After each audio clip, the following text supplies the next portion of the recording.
For me, I think Germany 2006 was probably one of the most boring. How can they? He's an Arsenal player. No, but you know we can't support Ghana in this World Cup. I am supporting Ghana. They have a couple of special players. Somiyasu, that plays at where? Arsenal, looking really good. Ghana, you don't even like the Ghanaians. No, I don't like Ghana.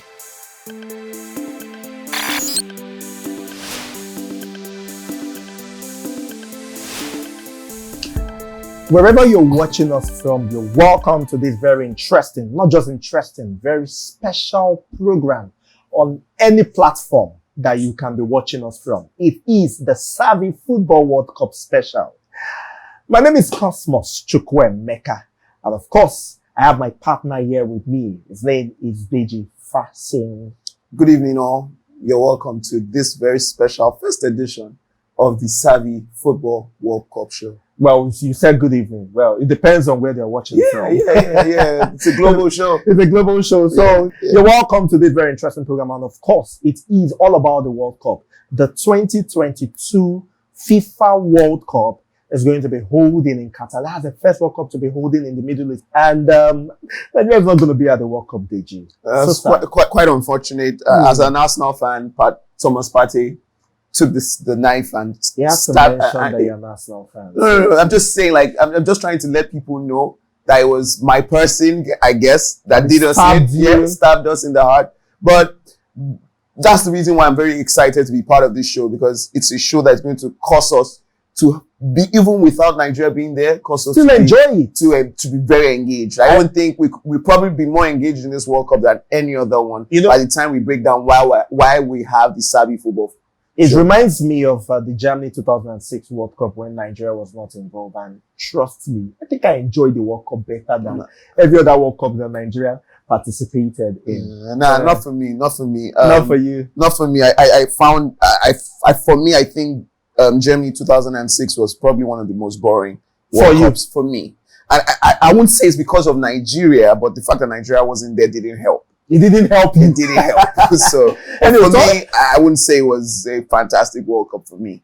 All right, talking about World Cups, let's talk about countries that did not qualify for the World Cup. We've talked about Nigeria. Very annoying. Yeah. Very sad. Yeah. But there are some other countries that they're stars. They are big soccer players, big football players, and they are not here. Let's start from Erling Haaland.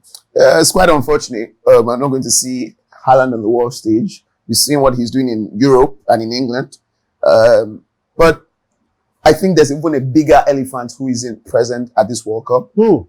Italians. 3-time World Cup winners. Exactly. The Italians they are not going to be at the World Cup. Because if you are talking about Haaland and Norway have not been in the World Cup since 1998. Yeah, and then, I'm going to say it again. People, sorry, don't be annoyed. I'm an Arsenal fan, so Odegaard is also not going to be at the World Cup. That's from the Norway perspective. But like I said, Italy. David Alaba is not at the World Cup. Yeah. But again, that's Austria. Not so big for me. Italy not being at the World Cup. You have Egypt, a 5-time African champions, not being at the World Cup. Also meaning Mohamed Salah, who was arguably the best player in Europe last year. Okay. Not at the World Cup. I am not particularly tripped that Egypt is not at the World Cup. The last time they were at the World Cup was 2008. Before then, the last time they were at the World Cup was in Italia 90. That's like how many years? But on the world stage, World Cup.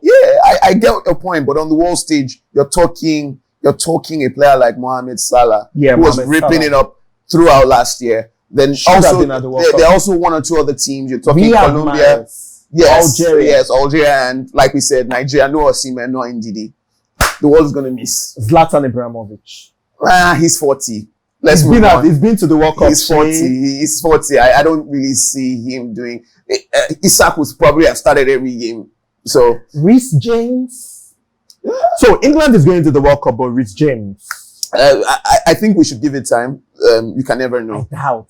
I'm not sure. I am not sure there's going to be a miracle of the David Beckham and the Wayne Rooney.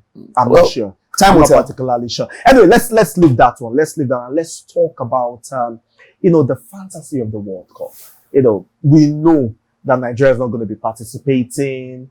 Trust me, you can actually participate in the World Cup and it's all about fantasy football. I mean, it should give every fan that make-up experience of your country not being at the World Cup. Maybe you can explain it to us. So apparently, first things first, you would agree with me. A lot of people don't participate in the fantasy leagues that are established for the Premier League and other leagues. And I think one of the reasons why they don't do that is there are a couple of reasons. For me personally, before I started to have the experience, I'm too tribal. I love my club. Again, I'm an Arsenal fan, like everybody knows. Just have to mention. Yeah, so I'm too tribal.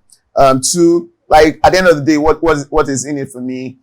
The attention you have to pay into it. It's a long season. Having to always check your squad, check your team. These are things that a lot of people who are really busy don't have the opportunity to interact with the fantasy league on that level. But with this program that we're putting out there right now, you have the opportunity to get paid, win some cool cash, some gifts.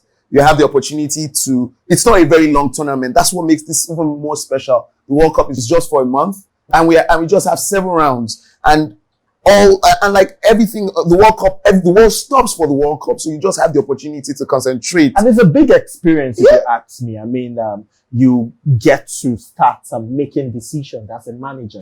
Like I think all of us, especially for fans that their countries are not qualified for the World Cup. It will make it extremely engaging for you. You having to go through every team, every squad, and picking out the gems that could turn you into a World Cup winner. And the discovery of the fact that you discover new players at the World Cup. You understand? That's one of the biggest things about the World Cup. The unknown players who explode on the world stage. For every World Cup, there is this particular player that, explode and become very big. Yeah. So are you a fantasy football manager? And of course, you understand the excitement that comes with it. So it's a very simple thing there. Just reach out to us. Of course, you're watching us right now. Go to the comment box and of course, talk to us about your experience. Talk to us about your expectation of what the World Cup is going to be like. Now, let's move on from that. And of course, we all remember our first kiss. Are you talking first kiss with a girl? Whatever you say. Well, we all remember our first kiss, but let's talk about our first kiss with the World Cup. Okay. What was your first experience of watching the World Cup? The first kiss that I would say for me would be Sunday Ulisse's screamer in the 1998 France World Cup against Spain. That was the winner, and it was a screamer. I remember everywhere. It was one of the best goals of the World Cup. Yeah, everywhere was shaking. Like Nigeria just went mental. Yeah, so that's what I would consider to be my first kiss with regards to the World Cup. Well, if you ask me, I think my first kiss was when I was about 4, and that is the Italian 90 World Cup. Now, what got to me in this World Cup? Roger Milla. The goal is scored against Colombia. The dance is legendary. Yay! You still remember that? I still remember that. And of course, watching him for the man was 38 years of age and he still made an impact. It was the 3rd highest goal scorer of the World Cup. And of course, the first Nigerian World Cup. Remember the Rashidi Yekini goal? Yes, I remember it from watching playback of it. I saw the match. That team was special. That Rashidi Yekini's goal was awesome. Can we move away from Nigeria? Because you're not happy about it. The World Cup and Emmanuel Amunike's 3rd goal, that flying header, was awesome. You remember the dance he goes? Yeah, that was remember fun, them, right? I mean, there are a lot of experiences of that. There are a lot of experiences. This is making me angry. We're not at the World Cup. Don't worry. Now, of course, you can tell us your first kiss of the World Cup. Not the kiss you had with a girl. Tell us on the comment box, which one is your first kiss of the World Cup? And of course, we'll talk about it. Now, let's move on from there very quickly. Now, let's talk about the idea of fantasy football for some people out there who are still thinking, should I not? How do we make a case for them? It's simple. First things first. By participating in this tournament, you have the chance to win money and win goodies on a weekly basis when you participate in the Savvy Football World Cup special. Second of all, if you're like me, your country hasn't qualified for the World Cup. Yeah. This will be a way to have a very engaging World Cup for you. Sure. A World Cup where you'll be invested in almost every team because you would have to pick players from almost every team in this World Cup. That's true. So for me, it would give you have a stake in those teams, and it will give a different perspective when you're watching the games. And it makes you involved as well. Yeah, yeah. You would have to do the homework of doing the research, finding players. You find yourself even attached to some of these players. This is an opportunity to be a manager that can actually win the World Cup. You could actually win your own World Cup as a manager. It's going to be a very interesting one. It's fun research. Trust me. At every World Cup, there's always one player that nobody thought would explode. Exactly. Just imagine having that player in your team from the get-go. So believe me, it's going to be fun. It's going to be engaging. People will have the opportunity to show their football knowledge and also the opportunity to even expand on their already existing football knowledge. So for me, I would advise everyone out there, please be part of it. Engage both on social media, on the platforms, and pick your teams as early as possible so that you would have the opportunity to maximize the opportunity to win points. And let's not open the back too much. We'll go on the break. When we come back from this break, we'll be looking at the FIFA World Cup fantasy, the rules, the overview, everything you need to know. Just stick around. We'll be right back. Welcome back to Savvy Football World Cup Special. And of course, right here, this is where we bring you the best of fantasy football for the World Cup. Yes, you can never get it anywhere better than here. My name is Cosmos Chukwemeka. Deji Fashion is still here. Of course, let's talk about, getting into the thick of fantasy football for the World Cup. Now, you have to start with creating a team, and you are selecting a squad of 15 players. Tell us about it. A squad of 15 players. The squad is made up of 2 keepers, 5 defenders, 5 midfielders, and 3 forwards. And in that squad of 15, you can only pick 3 from one team. Yeah. You cannot pick more than, you have a maximum of 3 players from any team in the World Cup. So for the Brazil team, you can only pick, for example, Neymar, Alisson, that is if he's the first choice goalkeeper. Yes. And probably Gabriel Jesus, Arsenal connection. I knew you were going to mention Gabriel Jesus. I just knew. And maybe Vinicius. Okay. And of course, if one or more player do not play, then they may be automatically substituted with players on the bench, although you can actively manage your substitution. So I think what they're trying to do different from the EPL fantasy league is to give you the opportunity to where you don't maybe find time to update your team just in time. So they'll do it automatically. They'll just do it automatically. For me, that makes a lot of sense. And of course, substitution is very flexible. Yes, it is flexible. Yes. All right, let's talk about the budget. Right here is 100 million euros as well, because as the World Cup for the first round, but then it can increase. Yeah, so in the second round, it make 105 in the second round. In the knockout stage, stage, yeah. So and at the knockout stage, reason why it's 105 is because you'll have the opportunity to pick a new set of 15 players. You cannot exceed that budget. No, you can't. Exactly. Now let's look at the players per team, and of course, you can select up to 3 players from a single team. We talked about that. Yeah, we discussed that. But then it can increase to 4 for the round of 16. And followed by 5 for the quarterfinals, as much as 6 for the semi-finals, and 8 for the final of the World Cup. Now imagine if initially you picked some players and all of their teams were not disqualified, were knocked out. Yeah, that's the reason why when you qualify from when we are done with the group rounds, that's the reason why you have the opportunity to rejig the whole squad. All right. Now let's look at the captain selection. Now from your starting 11,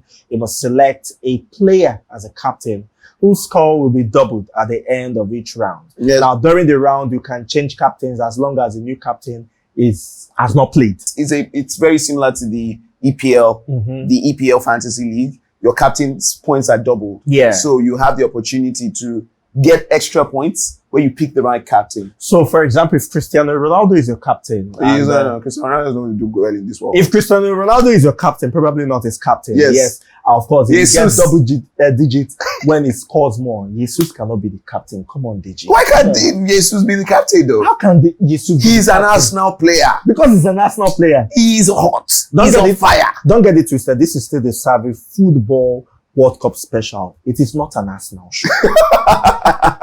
Now let's move on. Manager substitution within a round. And of course, after all matches on a single day, after all the matches on a single day are finished, and before the next round of matches, you can replace any player unless they were sent off, unless they have a red card, with one from each bench whose team is here to play. So basically, if you have players like Luis Suarez from Uruguay, my advice to you, he has history in the World Cup for getting a red card. Uruguay, Ghana, in South Africa. Not just that, 2014 when he bites off the that was back the- of Bonucci. Okay, It was even expelled from the World Cup. Yeah. So basically, where you have a volatile player like that, it's advised you don't make him your captain because you wouldn't have the opportunity to change him if he ever gets a red card. So advice, you need to do your research on the temperament of the players that you are picking in your team. Now, an unlimited number of manager substitution can be made as well. Manager substitution in what sense? So basically, if while preparing for the next round, you find out maybe there's an injury to a number of players, the game allows you to make unlimited amount of changes within the 15-player team. During the game? Not during the game. It has to be before the game has taken place. So you can do it right before the game has taken place. But once the player has played, you cannot bring him into the game. Okay. Now, if a manager substitution or captain change is made, then no automatic substitution will take place in your team for that round. Yes. So that's simple. I think that's simple enough. Yes, Now, these are the details of the free transfers. Now, before the group stage, it is unlimited. Now, group stage, just one per round. Yes, and I think that makes sense because it makes sure that you do your research. That's the reason why I keep making reference to research. You need to go back, look at each squad and look at the players that you feel will give you the opportunity to win maximum points. Okay. Because you wouldn't have the opportunity to make as many transfers. Immediately the first ball is kicked at the World Cup. Now, there's an opportunity to make an unlimited transfer too, but then it's for a short period because it's between the group stage and the round of 16. No, it's not before. It's not between. When you say between, you mean after? Wait, after the group stage. Yes. After Just the before group the first stage. ball is kicked. Just before the first ball is kicked for the round of 16. Fantastic. Now, let's move on. Now, before the quarterfinals, you can only make 3 transfers. Okay. Before the semifinals, 5. Okay. And before the finals, Another 5. set of 5. But then there's a caveat to it. What's the caveat? You are deducted 4 points from your overall points for every transfer you make above the available free transfers for a round. So basically what we're saying is you can actually make beyond the free transfer, the transfer limits that are termed free, but it comes at an expense. You lose points. So you need to be able to answer those questions. The points I'm about to lose, can the person I'm bringing in give me back those points and more? Exactly. So that's just it. Now, let's move on very quickly to a very important one, is a wild card. Now, during the Russia 2018 World Cup, the Fantasy World Cup, this was a big issue. Okay. So let's explain it very well. Now, activating your wild card allows you to make unlimited transfers for a round. And it must be played prior to the start of the respective round. And it can be used only once during the tournament. So if you want to use a wild card, I think for me, I think the group stage is probably the best place to use it. Okay. Because that's where you have a larger amount of players that you can utilize the wildcard for. That's just my simple opinion. So let's talk about the bench boost. That is a fun. That's a very fun feature.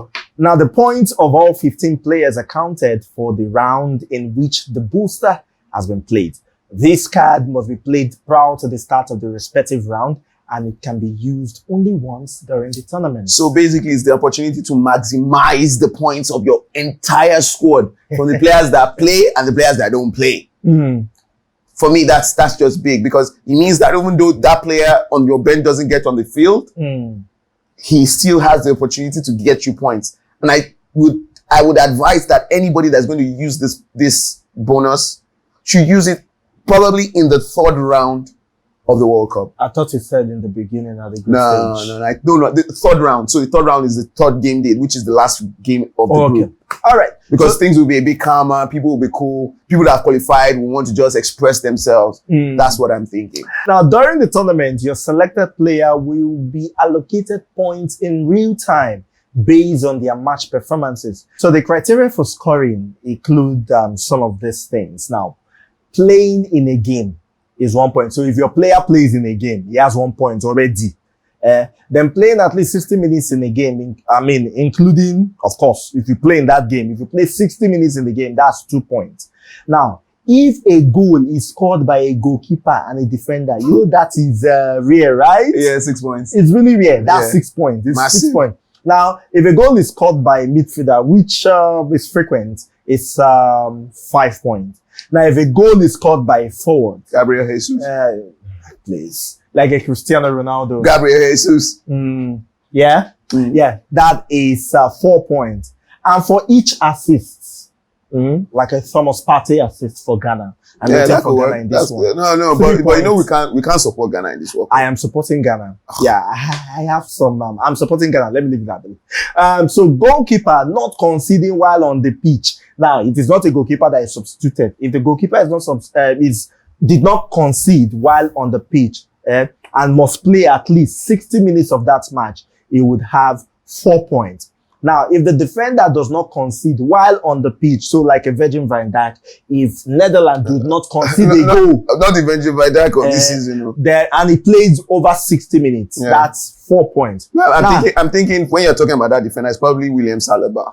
Okay, so a midfielder not conceding while on the pitch is 1 point, and I do not understand why. I feel it's unfair. I don't know. How points? I don't know.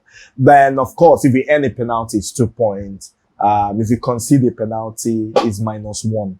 So basically, England are going to lose points for you. You're not serious about that. Then penalty meets. I don't know, like that Jorginho. Thank God. I repeat, England is going to miss. That's -2 for you. Then penalty save. Penalty save like the Ghana goalkeeper. I'm rooting for Ghana. That's 5 points, but that's unlikely though. But I'm rooting for Ghana. Now, for every 2, why are you not saying anything? Because you keep making reference to Ghana. Ghana are the reason why we're not at the World Cup. Okay. I'm not going to support that. Now, for every 2 goals conceded by a goalkeeper or a defender, that's -1. For every yellow card, that's -1. For every red card, including the yellow card deduction, that's -3. So -3 is for the red card. Then for any other one. So basically, this is the reason why you have to do your research. Exactly. You have to ensure that you understand the temperament of the players in your There's squad. still more. Now, that is why you have to choose a good goalkeeper, because for every 3 saves made by a goalkeeper, like Uzo the other day, it's 1 point. Uzo is not going to the World Cup anyway. Now, but every own goal is -2. So if you have somebody like, which player? Harry Maguire. Yeah, if you have somebody like Harry Maguire, that's not fair. Yes, it's -2 if you concede an own goal. I think some people will tell you that Maguire already, just being your team is -2. Now, of course, assists will be credited to a player on basis of the official statistics of a match as published on FIFA.com. Note, events occurring during or within extra times are counted, but penalty shootout do not count. So let's take a short break, and when we come back, we'll take a look at the World Cup participating countries in the various groups from the fantasy perspective. Welcome back. It's still the Savvy Football World Cup special. My name is Cosmos Chukwuemeka, because I still have Deji Faseun right here. All right, let's talk about the groups of the World Cup. Of course, if you're watching, that is the groups of the World Cup. Yes, 8 groups. Yes.